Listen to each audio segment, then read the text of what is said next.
Rodney Boyd. Rod the Bod, second baby Alexander. Lovely little man. Aww. Thank you, guys. Thank you, man. Thank you. It was a blessing, and it was a lot of hard work on my wife's part. So, and it was great. It came a little faster than we thought, but Alexander's home, healthy, eating, and doing the other thing you do after you eat. Well, it was a week ago because you were going to be on with us, and you called.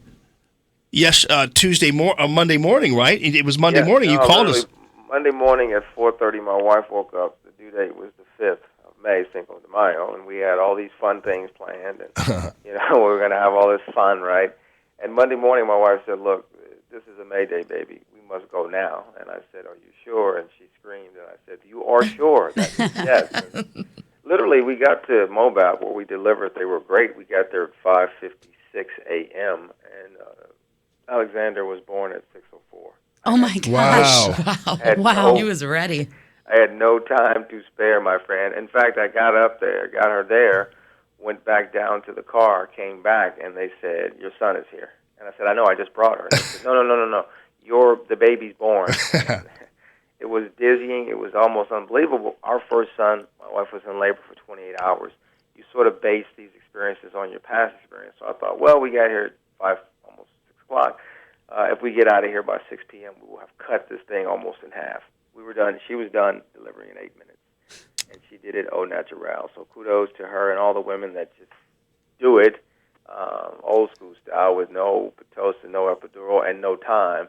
But it all worked out really well. Well, most people do. I mean, people say, though, that in that situation, it's one thing to do. The choice was made for her, it seems, with the baby coming out. Yeah, there wasn't enough time to do other the women stuff. who've been through it or who did it just to say they could do it, say, don't do that. Just go get the anesthesia. Right, Denise? Oh, yeah. I was a big fan both times. Yeah, but I'm just saying generally. But congratulations, Alexander. He's such a cute little guy. So Thank you. Good for you, Rod the Bod. So is this the last week? This is it, brother. This is it. Session ends pursuant to the Constitution Friday at 6 p.m. and it's over. And now, unless there's a special session called, we could touch on that. They're basically done with the full legislative session until next January. So this is it, man. This is the last week. You were there for the beginning. You were all tucked up. You did your radio. You did your TV. You told the world there was a new era, and indeed it has been. Now, having said all that, Jamie and crew, we have a lot of big issues left for the legislature to knock down in this last, effectively, 5 days.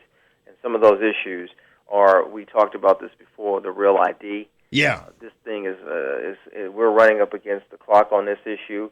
Something that if we don't get into compliance with the federal Homeland Safety specs and our IDs are no good, we're going to have a heck of a time at the beginning of the year when people try to come back from their holiday trips and vacations.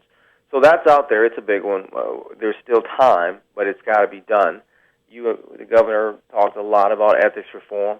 Ethics reform didn't really get done. There's an issue that's percolating in the Senate now about taking it from beyond banning lobbyist gifts and adding to it something about dark money reforms. And, Jamie, the other big issue to a lot of people around the state, we don't have a prescription drug monitoring program. It's been talked about, but legislation has moved out of the House. It's still pent up in the Senate. That's something that's going to be talked about.